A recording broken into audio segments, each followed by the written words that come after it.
Hi friends, అందరికీ నమస్కారం అండి. ఇది మన మరణత టీచర్ ఛానల్. మరి ఇంకా ఎవరైనా ఒకవేళ మన ఛానల్ సబ్స్క్రైబ్ చేసుకోకపోతే తప్పనిసరిగా సబ్స్క్రైబ్ చేసుకోవాల్సిందిగా మనం చేస్తూ ఉన్నాను. ఎందుకంటే విజ్ఞానంతో పాటుగా ఇంకా ఎన్నో మంచి విషయాలు మన ఛానల్ నుంచి డెలివరీ చేస్తూ ఉన్నాము. కాబట్టి మరి ఎంతో పబ్లిక్ అవేర్నెస్, అదేవిధంగా మరి ఒక సైకలాజికల్ గైడెన్స్, ఇవన్నీ కూడా మనం ఒక మోటివేషన్, ఇవన్నీ కూడా మనం ఇస్తూ ఉన్నాం. కాబట్టి తప్పనిసరిగా మన ఛానల్ లైక్ షేర్ కామెంట్ చేయడంతో పాటుగా తప్పనిసరిగా సబ్స్క్రైబ్ చేసుకోవాల్సిందిగా కోరుతూ మరి మన వీడియోలోకి వెళ్దాం. అయితే మనము చిన్నప్పుడు చిక్కుబుక్కు రైలు వస్తుంది, దూరం దూరం జరగండి, ఆగిన తర్వాత ఎక్కండి, జోజో పాప ఏడవకు, లడ్డూ మిఠాయి తినిపిస్తా, చక్కని కాఫీ తాగిస్తా. ఇలాంటి చిన్న చిన్న పాటలు రైలు బండి మీద చాలా పాటలు మనం పాడుకున్నాం. రైలు ప్రయాణం అంటే ఇష్టపడిన వ్యక్తులు ఎవరు ఉండరు. ఆబాల గోపాలం అంటే చిన్న మొదలుకొని పెద్ద వరకు కూడా రైలు ప్రయాణాన్ని ప్రతి ఒక్కరు కూడా ఎంతో ఇష్టపడుతూ ఉంటారు. అంతేకాకుండా మరి ప్రతి ఒక్కరికి కూడా బాల్య స్మృతుల్లో మరి చిన్నప్పుడు అమ్మమ్మ గారింటికి, తాతగారింటికి సెలవులు ఇస్తే ప్రయాణమై రైలు ఎక్కి వెళ్ళడం అదొక మధురానుభూతి. విండో సీట్లో కూర్చొని మరి మనమేమో ముందుకు దూసుకుపోతుంటే మనకి సలాం కొడుతూ, మనకి లొంగిపోతూ, మనకి వంగిపోతూ, పారిపోతూ కొండలు, స్తంభాలు, చెట్లు, పుట్టలు, పొలాలు, వీటన్నిటిని చూసి మనం ఎంతో చిన్నప్పుడు అయితే కేరింతలు కొడుతూ ఉండేవాళ్ళం కదా. మరి ఆ రోజులన్నీ ఎంతో మధురం. అయితే డియర్ ఫ్రెండ్స్, మరి ప్రయాణం అంటే ఇష్టపడిన వారు ఎవరు ఉండరు. అయితే ఈ ప్రయాణం సాఫీగా సాగాలంటే, రైలు ప్రయాణం సాఫీగా సాగాలంటే మనము రిజర్వేషన్ చేయించుకోవాలి కదండి. రిజర్వేషను చేయించుకోవాలి. అయితే మనం మరి రిజర్వేషను అసలు ఎందుకు ఈ విధానం పెట్టారు రైల్వే వాళ్ళు, అది ఏ విధంగా మనం రిజర్వేషన్ చేసుకోవాలి అనేది ఈ వీడియోలో చూద్దాం. మరి వీడియో ఎక్కడ స్కిప్ చేయకుండా లాస్ట్ వరకు చూడండి. ఎందుకంటే రైలు ప్రయాణం అనేది ఎంత సురక్షితమైన ప్రయాణము. అదేవిధంగా ఇప్పుడు మన పిఎం గారు, ప్రధానమంత్రి గారు మరి వందే భారత్ రైళ్ళు వేశారు కదండి. ఇవి కూడా చాలా ఫాస్ట్గా, చాలా చక్కగా వెళ్తూ ఉన్నాయి. మరి అందులో కూడా మీరు ప్రయాణం చేస్తుంటారని నేను అనుకుంటున్నాను. భారతదేశం, సువిశాలమైన భారతదేశం, మరి రైల్లో చక్కగా తిరుగుతూ చూస్తే ఆ అనుభూతి వేరండి. కాశ్మీర్ నుంచి కన్యాకుమారి వరకు రైలు ప్రయాణాలు చేస్తూ తప్పనిసరిగా మన భారతదేశాన్ని చూడాల్సిందిగా కోరుతున్నాను.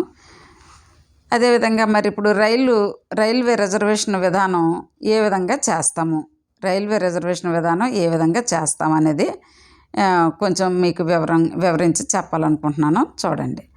సినిమా హాల్లో మనకు నచ్చిన నెంబర్ సీటును మనం బుక్ చేసుకోవచ్చును.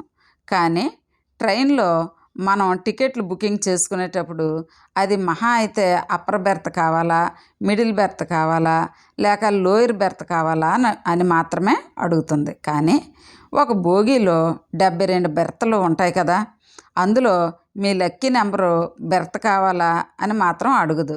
ఎందుకు? దీని వెనక భౌతిక శాస్త్రపు ప్రాథమిక సాంకేతిక అంశాలు ఉన్నాయి కాబట్టి. సినిమా హాల్లో సీటు బుకింగ్ వేరు, రైలులో సీటు బుకింగు వేరు. సినిమా హాలు నిశ్చలంగా ఉండే ఒక విశాలమైన గది మాత్రమే. కానీ రైలు ఒక పరిగెత్తే గదుల సమూహం. ఆ పరుగు ప్రయాణికులకు ప్రమాదకరంగా ఉండరాదు. వారి ప్రయాణం క్షేమంగా జరగాలన్నది చాలా ముఖ్యమైన విషయం. అందువల్ల రైలులో ప్రయాణమయ్యే బరువు రైలంతటా సమానంగా పంపకమయ్యే విధంగా భారతీయ రైల్వే టికెట్ బుకింగ్ విధానపు సాఫ్ట్వేర్ను రూపుదిద్దారు. ఉదాహరణకు, ఒక రైల్లో S1 నుండి S10 వరకు స్లీపర్ క్లాస్ బోగీలు ఉన్నాయనుకుందాం. ఎక్కడి నుంచి అండి ఎక్కడి వరకు మళ్ళీ చెప్తున్నాను చూడండి. ఉదాహరణ ఇది. ఒక రైల్లో S1 నుండి S10 వరకు స్లీపర్ క్లాస్ బోగీలు ఉన్నాయనుకుందాము. ఒక్కొక్క బోగిలో 72 సీట్లు ఉంటాయి. అందువల్ల మొట్టమొదట టికెట్ బుక్ చేసుకునే వారికి నడుమునున్న బోగిలో అంటే మధ్యలో ఏ బోగీలు ఉంటాయండి, ఇటు S1 అటు S10 ఉంటే మధ్యలో బోగీలు అంటే S5 లేదా S6లో టికెట్ కేటాయింపబడుతుంది. ఎవరికి? ఒక్కొక్క బోగిలో 72 సీట్లు ఉంటాయి. అందువల్ల మొట్టమొదట టికెట్ బుక్ చేసుకునే వారికి నడుమునున్న బోగిలో అంటే S5 లేదా S6లో టికెట్ కేటాయింపబడుతుందండి. పైగా అందులో కూడా 30 నుండి 40 నెంబర్ సీటు కేటాయించబడుతూ ఉంటుంది. అర్థం చేసుకున్నారు కదా. అందులో కూడా 30 నుంచి 40 నెంబరు సీటు కేటాయింపబడుతుంది. అందులోనూ లోయర్ బెర్త్ కేటాయింపబడుతుంది. ఎటువంటి బెర్త్ కావాలో మన ఎంపిక లేకపోతే వాళ్ళు లోయర్ బెర్త్ మనకు కేటాయిస్తారన్నమాట. ఇంకా రైలులో గ్రావిటీ సెంటర్లు అంటే ఏంటండి? గరిమనాభి కేంద్రాలు అన్నమాట.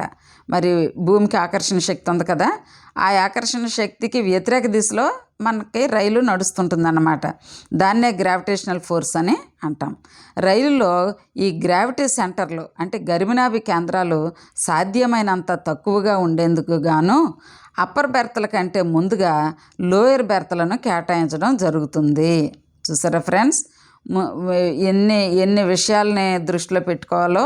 ఈ గ్రావిటేషనల్ ఫోర్సు అంటే ఈ గ్రావిటీ సెంటర్లో సాధ్యమైనంత తక్కువగా ఉండేందుకు గాను అప్పర్ బెర్త్ల కంటే ముందుగా ఏమి ఫిలప్ అవ్వాలండి? లోయర్ బెర్త్లు ఫిలప్ అవ్వాలన్నమాట. లోయర్ బెర్త్లను అందుకే ముందుగా కేటాయించడం జరుగుతుంది.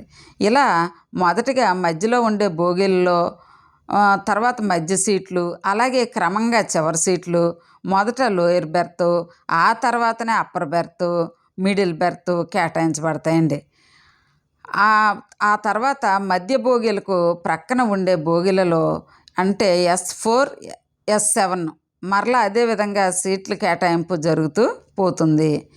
ఇలా బరువు అన్ని రైలు బోగీల్లోనూ సమానంగా ఉండే విధంగా టికెట్ల కేటాయింపు జరుగుతుంది.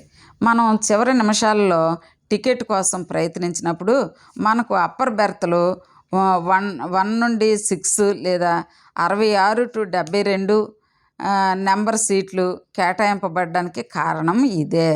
మనం వెయిటింగ్ లిస్ట్లో ఉన్నప్పుడు ఎప్పుడైనా ఎవరైనా తమ సీటు క్యాన్సిల్ చేసుకుంటే మనకు మధ్యలో కూడా సీటు దొరకవచ్చు.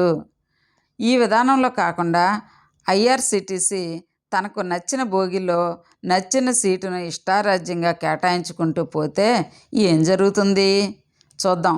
మరి పై విధంగా ఆలోచించకుండా ఇష్టం వచ్చినట్టు IRCTC వాళ్ళు సీట్లు అలాట్మెంట్ చేస్తే ఏమవుతుందో చూద్దాం. S1, S2, S3 బోగీలు ప్రయాణికులతో నిండుగా కిటకిటలాడుతున్నాయి.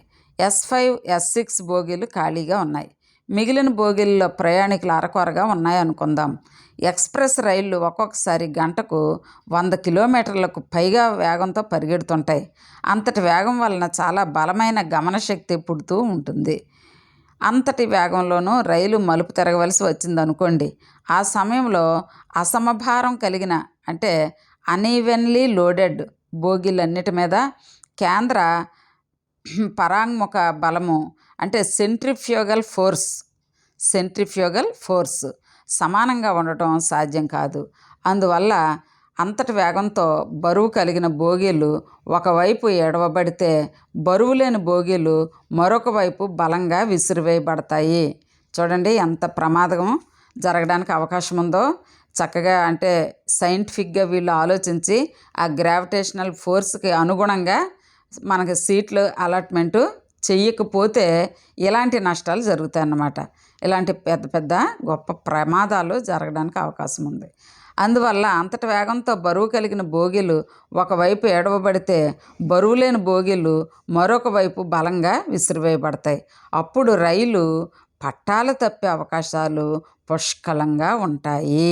చూసారా, ఇప్పుడు ఈ రైలు పట్టాలు తప్పే అవకాశాలు పుష్కలంగా ఉంటాయంటే మరి ఈ అన్ఈవెన్లీ లోడెడ్గా ఉంటే రైలు పట్టాలు తప్పే అవకాశం ఉండి పెను ప్రమాదము జరిగే అవకాశం ఏర్పడుతుందన్నమాట. అంతేకాదు అంతేకాకుండా అసమానమైన బరువు కలిగిన బోగీలు రైలులో ఉన్నప్పుడు రైలుకు బ్రేకులు వేస్తే అన్ని బోగీల మీద సమానమైన ఒత్తిడి పడదు. అప్పుడు కూడా రైలు చలనం మీద డ్రైవర్కు అదుపు తప్పవచ్చు. మాకు అనుకూలమైన సౌకర్యవంతమైన సీట్లు బెర్తలు కేటాయించలేదని రైల్వే రిజర్వేషన్ వ్యవస్థను నిందించే వారికి అసలు విషయాన్ని కారణాలను ఈ విధంగా ఈరోజు మన ఛానల్లో వివరించడం జరిగిందండి.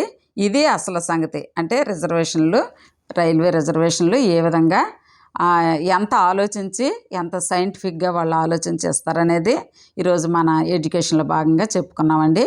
మరి ఇంకా ఎవరైనా మీలో మన ఛానల్ సబ్స్క్రైబ్ చేసుకోకపోతే తప్పనిసరిగా సబ్స్క్రైబ్ చేసుకోండి. Thank you very much.